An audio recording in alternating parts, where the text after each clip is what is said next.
ओम शांति। आज 2 नवंबर 2021 के साकार मधुर महावाक्य हैं।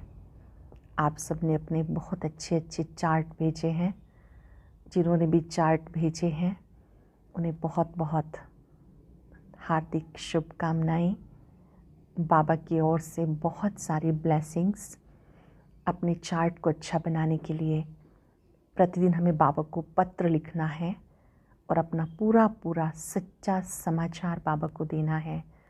आज के दिन में मैंने कितनी देर बाबा को याद किया, इस याद की यात्रा को बढ़ाते जाना है। इस बार लेखन कार्य में मैं सहज योगी, कर्म योगी आत्मा हूँ। ये अभ्यास विशेष करेंगे। कर्म करते हमें एक बाबा याद रहे, उससे कार्य की कुशलता बढ़ती है और वो कर्म सुखदायी बन जाते हैं। कोई भी कार्य हम कर रहे हैं याद में रहकर करना है। आज की मधुर मुरली में बाबा हम ब्राह्मण बच्चों को याद दिला रहे हैं कि आप ब्राह्मण देवताओं से भी ऊंचे हो।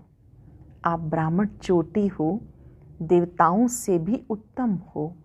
इसलिए आपको मन वचन कर्म में बिल्कुल एक्यूरेट बनना है।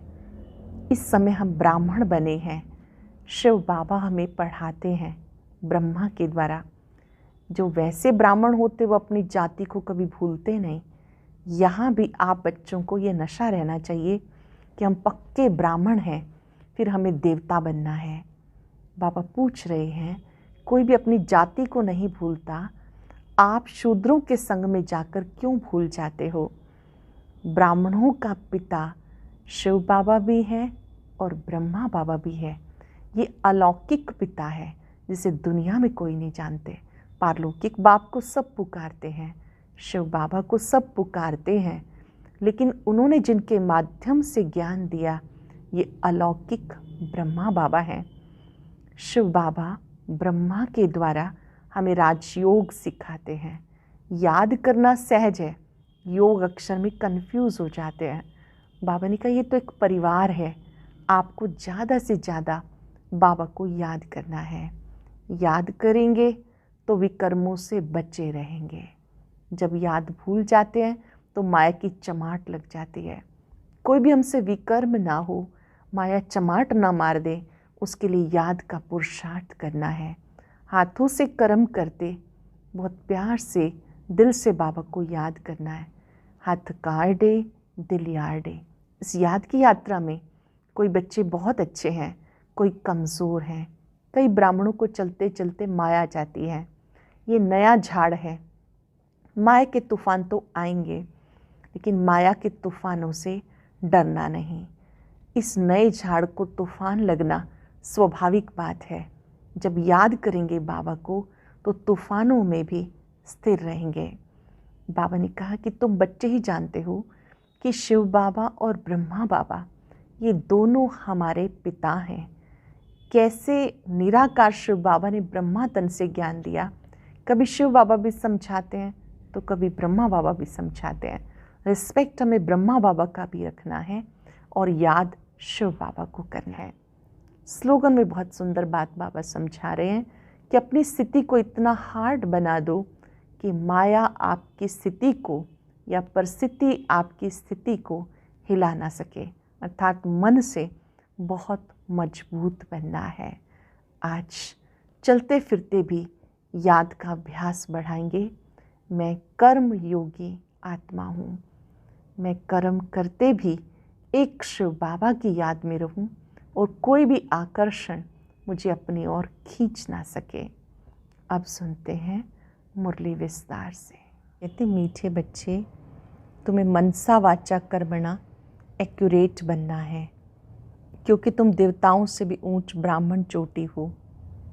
तुम्हें मनसा वाचा कर्मणा एक्यूरेट बनना है, क्योंकि तुम देवताओं से भी ऊंच ब्राह्मण चोटी हो। सबसे गुप्त महीन बात कौन सी है जो बच्चे भी मुश्किल समझ सकते हैं? सबसे गुप्त और महीन बात कौन सी है जो बच्चे भी मुश्किल समझ सकते हैं? शिव बाबा और ब्रह्मा बाबा का भेद समझना सबसे गुप्त और महीन बात है। इसमें कई बच्चे मूंझ जाते हैं। ये राज स्वयं बाप बताते हैं। मैं सवेरे सवेरे इस तन द्वारा तुम बच्चों को पढ़ाता हूँ।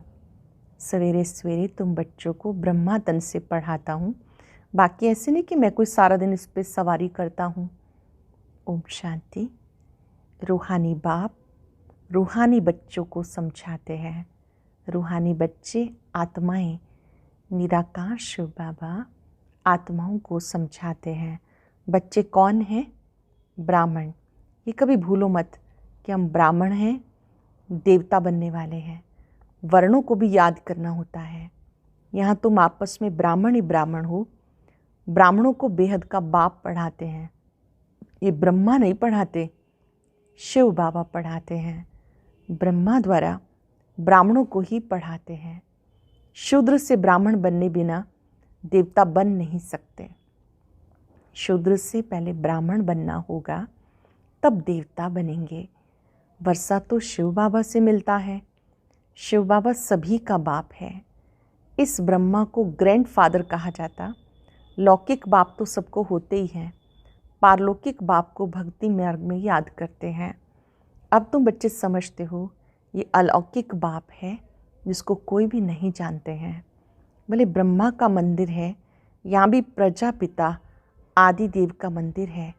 उनको महावीर भी कहते हैं, कोई दिलवाला भी कहते हैं। वास्तव में दिल लेने वाला है शिव बाबा, ना कि ब्रह्मा। सभी आत्माओं को सदा सुखी करने वाला, खुशी देने वाला एक बाप है। सभी आत्माओं को सुखी करने वाला, खुशी देने वाला एक बाप है। ये सिर्फ तुम बच्चे जानते हो। दुनिया में मनुष्य कुछ भी नहीं जानते। हम ब्राह्मण ही शिव बाबा से वर्षा ले रहे हैं। तुम भी घड़ी घड़ी भूल जाते हो। याद है बड़ी सहज। योग अक्षर सन्यासियों ने रखा, तुम तो बाबा को याद करते हो। योग तो कॉमन अक्षर है, इसको योग आश्रम भी नहीं कहेंगे। बच्चे और बाप बैठे हैं। बच्चों का फ़र्ज़ है बेहद के बाप को याद करना। हम सबका फ़र्ज़ है बेहद के बाप शिव बाबा को याद करना। हम ब्राह्मण हैं, दादे से वर्षा लेते हैं, ब्रह्मा द्वारा लेते हैं। इसलिए शिव बाबा कहते जितना हो सके याद करते रहो। चित्र भी भले याद रखो, याद तो रहेगी। हम ब्राह्मण हैं, बाप से वर्षा लेते हैं। ब्राह्मण कभी अपनी जाति को भूलते हैं क्या? तुम शूद्रों के संग में आने से ब्राह्मण पना भूल जाते हो। ब्राह्मण तो देवताओं से भी ऊंचे हैं, क्योंकि तुम ब्राह्मण नॉलेजफुल हो। भगवान को जानी जाननहार कहते हैं ना। इसका अर्थ ये नहीं कि सबके दिल में क्या है वो बैठकर देखता है, नहीं। उनको सृष्टि के आदि मध्यांत की नॉलेज है। वह बीज रूप है। वह शिव बाबा बीज रूप है। बीज झाड़ के आदि मध्यांत को जानते हैं। तो ऐसे बाप को बहुत बहुत याद करना है। इनकी आत्मा भी उस बाप को याद करती है। वह बाप कहते हैं ये ब्रह्मा भी मुझे याद करेंगे तब ये पद पाएंगे। तुम भी याद करेंगे तो ऊंच पद पाएंगे। पहले पहले तुम बिना शरीर के आए थे, फिर अशरीरी बनकर वापस जाना है। जिस फॉर्म में आए थे अशरीरी बनकर आए थे, अशरीरी बनकर जाना है। और सब देह के संबंधी तुम्हें दुख देने वाले हैं, उन्हें क्यों याद करते हो? जबकि मैं तुम्हें मिला हूँ, मैं तुम्हें नई दुनिया में ले जाने आया हूँ। वहाँ कोई दुख नहीं, वो है दैवी संबंध। यहाँ पहले दुख होता स्त्री और पुरुष के संबंध में, क्योंकि विकारी बनते हैं। तुमको मैं अब उस दुनिया के लायक बनाता हूँ जहाँ विकार की कोई बात नहीं। वह ये काम महाशत्रु गाया हुआ है जो आदि मध्यंत दुख देता है। क्रोध के लिए ऐसा नहीं कहेंगे कि आदि मध्यंत दुख देता है, नहीं। काम को जीतना है, वही आदि मध्यंत दुख देता है, पतित बनाता है। पतित अक्षर विकार पर पड़ता, इस दुश्मन पे जीत पानी है। तुम जानते हो हम सतयुग के देवी देवता बन रहे हैं। जब तक ये निश्चय नहीं तब तक कुछ पा नहीं सकेंगे। बाबा समझाते बच्चों को मनसा वाचा कर्मणा एक्यूरेट बनना है, मेहनत है। दुनिया में किसी को पता नहीं कि तुम भारत को स्वर्ग बनाते हो। आगे चलकर समझेंगे। चाहते भी हैं वन वर्ल्ड, वन राज्य, वन रिलीजन, वन भाषा हो, तुम समझा सकते हो।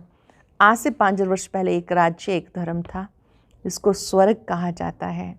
राम राज्य, रावण राज्य को भी कोई नहीं जानते, तुम भी नहीं जानते थे। अब तुम स्वच्छ बुद्धि बने हो, नंबरवार पुरुषार्थ अनुसार। स्वच्छ बुद्धि बने हो, नंबरवार पुरुषार्थ अनुसार। बाबा बैठ तुम्हें समझाते तो जरूर बाप की मत पे चलो। बाबा कहते पुरानी दुनिया में रहते कमल पुष्प समान पवित्र रहो, मुझे याद भी करते रहो। पुरानी दुनिया में रहते कमल पुष्प समान रहो, मुझे याद करते रहो। बाबा आत्माओं को समझाते, आत्माओं को ही पढ़ाने आया हूँ इन ऑर्गन्स द्वारा। ये तो पुरानी छीछी दुनिया है, छीछी शरीर है। तुम ब्राह्मण पूजा के लायक नहीं हो, गायन लायक हो, पूजन लायक देवताएं हैं। तुम श्रीमत पर विश्व को स्वर्ग बनाते हो, इसलिए तुम्हारा गायन है, पूजा तुम्हारा गायन है, पूजा नहीं हो सकती। गायन जरूर तुम ब्राह्मणों का है, ना कि देवताओं का। बाप तुम्हें शूद्र से ब्राह्मण बनाते हैं। देवताओं की आत्मा और शरीर दोनों ही पवित्र हैं। अब तुम्हारी आत्मा पवित्र होती जाती, शरीर पवित्र नहीं है। अब तुम ईश्वर की मत पर भारत को स्वर्ग बना रहे हो। तुम भी स्वर्ग के लायक बन रहे हो। सतो प्रधान जरूर बनना है। सिर्फ तुम ब्राह्मण ही हो जिन्हें बाबा बैठ पढ़ाते हैं। ब्राह्मणों का झाड़ वृद्धि को पाता रहेगा। ब्राह्मण जो पक्के बन जाएंगे वही आकर देवी देवता बनेंगे। जो पक्के ब्राह्मण बनेंगे, जिनका खान पान शुद्ध है, जो बाबा के द्वारा बताए सब नियमों पे चलते हैं, ऐसे ब्राह्मण ही देवी देवता बनेंगे। ये नया झाड़ है। माया के तूफान भी लगते हैं, सत्युग में कोई तूफान नहीं लगेगा। यहाँ माया बाबा की याद में रहने नहीं देती। हम जानते हैं बाबा की याद से तमो प्रधान से सतो प्रधान बने हैं। सारा मदार याद पर है। भारत का प्राचीन योग मशहूर है। विलायत वाले चाहते हैं प्राचीन योग, वो हमें कोई सिखाए। अब योग 2 प्रकार का है, एक है हठ योगी, दूसरे है राजयोगी। तुम हो राजयोगी। वह तो बहुत दिन से चले आते। राजयोग का अब तुम्हें पता पड़ा। सन्यासी क्या जाने राजयोग से। बाबा ने आके बताया, राजयोग मैं ही आके सिखाता हूँ, श्री कृष्ण सिखा ना सके। ये भारत का प्राचीन योग है। सिर्फ गीता में मेरे बदले श्री कृष्ण का नाम डाल दिया। कितना फ़र्क हो गया। शिव जयंती होती है तो तुम्हारे बैकुंठ की भी जयंती होती है, जिसमें श्री कृष्ण का राज्य है। तुम जानते हो शिव बाबा की जयंती है तो गीता की भी जयंती है, बैकुंठ की भी जयंती हो रही है। तुम पवित्र बन जाएंगे। कल्प पहले माफिक स्थापना हो रही है। 5,000 वर्ष पहले की तरह, कल्प पहले की तरह स्थापना हो रही है। तो शिव बाबा की जयंती तो स्वर्ग की जयंती। माम एकम याद करो तो विक्रम विनाश होंगे। केवल एक को याद करेंगे तो पापों का बोझ उतरेगा। तुम समझते हो हम अच्छी मत पर चलते हैं, बहुतों की सेवा करते हैं। बच्चे बाबा के पास आते तो शिव बाबा भी रिफ़्रेश करते हैं और ये भी रिफ़्रेश करते हैं। शिव बाबा भी करते हैं तो ब्रह्मा बाबा भी करते हैं। ये भी सीखते हैं ना। शिव बाबा कहते हैं मैं आता हूँ सवेरे। अच्छा, फिर कोई मिलने आते हैं तो क्या ये ब्रह्मा नहीं समझाएंगे? ऐसे कहेंगे क्या कि बाबा आप आके समझाओ, मैं नहीं समझाऊंगा? ये बड़ी गुह्य बातें हैं। मैं तो सबसे अच्छा समझा सकता हूँ। तुम ऐसे क्यों समझते हो कि शिव बाबा ही समझाते हैं, ये नहीं समझाते होंगे? ये भी जानते हो कल्प पहले इसने समझाया है, तभी तो ये पद पाया है। मम्मा भी समझाती थी ना, वो भी ऊंच पद पाती है। वहाँ बाबा को सूक्ष्म वतन में देखते हैं। तो बच्चों को फॉलो करना है। सरेंडर होते भी गरीब हैं, साहूकार तो सरेंडर हो ना सके। गरीब ही कहते हैं बाबा ये सब कुछ आपका है। जो गरीब बच्चे हैं वो सहज भाव से कहते हैं बाबा ये सब कुछ आपका है। शिव बाबा तो दाता है, वो कभी लेता नहीं। बच्चों को कहते ये सब कुछ तुम्हारा है। अपने लिए महल यहाँ या वहाँ नहीं बनाता हूँ, तुम्हें इस स्वर्ग का मालिक बनाता हूँ। अब इन ज्ञान रत्नों से झोली भरनी है। मंदिर में जाकर कहते झोली भर दो, परंतु किस प्रकार की? किस चीज़ की झोली भर दूँ। अब झोली भरने वाली तो लक्ष्मी है जो पैसा देती है। शिव के पास तो जाते नहीं, श्री कृष्ण के लिए कहते गीता सुनाई, परंतु श्री कृष्ण के लिए नहीं कहते झोली भर दो। शंकर के पास जाके कहते हैं झोली भर दो। समझते शिव शंकर एक है। शंकर तो झोली खाली करने वाला है, हमारी झोली कोई खाली कर नहीं सकता, विनाश तो होना ही है। गाया जाता रुद्र ज्ञान यज्ञ से विनाश ज्वाला निकली, परंतु ऐसे कोई समझते थोड़े ही हैं। तुम बच्चों को गृहस्थ व्यवहार में भी रहना है, धंधा भी करना है। बाबा हर एक की नब्ज देख राय देते, क्योंकि बाबा समझते हैं मैं कहूँ और ये ना कर सके, मैं ऐसी राय ही क्यों दूँ। मैं बच्चों को कोई राय दूँ वो ना कर सके, ऐसी राय ही क्यों दूँ। नब्ज देखकर राय देते हैं, इनके पास तो आना पड़े वो पूरी राय देंगे। सबको पूछना चाहिए बाबा इस हालत में हमें क्या करना चाहिए, अब क्या करें। बाप स्वर्ग में तो ले जाते हैं, जानते हम स्वर्गवासी तो बनने वाले हैं, अब हम नरकवासी हैं। अब तुम ना नरक में हो ना स्वर्ग में हो। जो जो ब्राह्मण बनते हैं उनका लंगर इस छीछी दुनिया से उठ चुका है। तुम कलयुगी दुनिया से किनारा छोड़ चुके हो। कोई ब्राह्मण तीखा जा रहा है, कोई याद की यात्रा में कम, कोई हाथ छोड़ देते हैं तो गुटखा खाकर डूब मरते हैं, अर्थात फिर कलयुग में चले जाते हैं। जानते हो खिवैया अब हमें ले जा रहे हैं। वह यात्रा अनेक प्रकार की है, तुम्हारी यात्रा एक ही है, बिल्कुल न्यारी यात्रा है। हाँ, तूफान आते हैं जो याद को तोड़ देते हैं। इस याद की यात्रा को अच्छी रीति पक्का करो, मेहनत करो। याद की यात्रा को अच्छी रीति पक्का करो, मेहनत करो। तुम कर्म योगी हो, जितना हो सके हाथ काटे दिल यार्डे। आधा कल्प से तुम आशिक बन मास्टर को याद करते आए हो। बाबा हमें यहाँ बहुत दुख है, अब हमें सुखधाम का मालिक बनाओ। याद की यात्रा में रहेंगे तो तुम्हारे पाप खलास हो जाएंगे। याद की यात्रा में रहेंगे तो पाप खलास हो जाएंगे। तुमने ही स्वर्ग का वर्षा पाया था, अब गवाया है। भारत स्वर्ग था, तब कहते प्राचीन भारत। भारत को बहुत मान देते, सबसे बड़ा भी है, सबसे पुराना भी है। ये तुम जानते हो, विनाश सामने खड़ा है। जो अच्छी रीति समझते हैं उनके अंदर बहुत खुशी रहती है। जो ज्ञान की बातें अच्छी रीति समझते उन्हें खुशी रहती। प्रदर्शनी में कितने आते, अहमदाबाद में देखो कितने साधु संत आदि हर प्रकार के आए। कहते तुम तो सत्य कहते हो, परंतु हमें बाबा से वर्षा लेना है। ये थोड़ा ही बुद्धि में बैठता है। यहाँ से बाहर निकले सब खलास। अब तुम जानते हो बाप हमें स्वर्ग में ले जाने के लिए आए हैं। वहाँ ना गर्भ जेल है ना दूसरी जेल है, फिर कभी जेल का मुंह देखने को नहीं मिलेगा। दोनों जेल नहीं रहेंगी।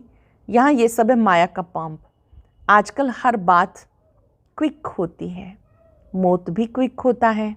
सत्युग में ऐसे कोई उपद्रव होते ही नहीं, कोई भी लड़ाई झगड़े नहीं होते। यहाँ तो हर काम बहुत क्विक हो रहा है, जल्दी से हो रहा है।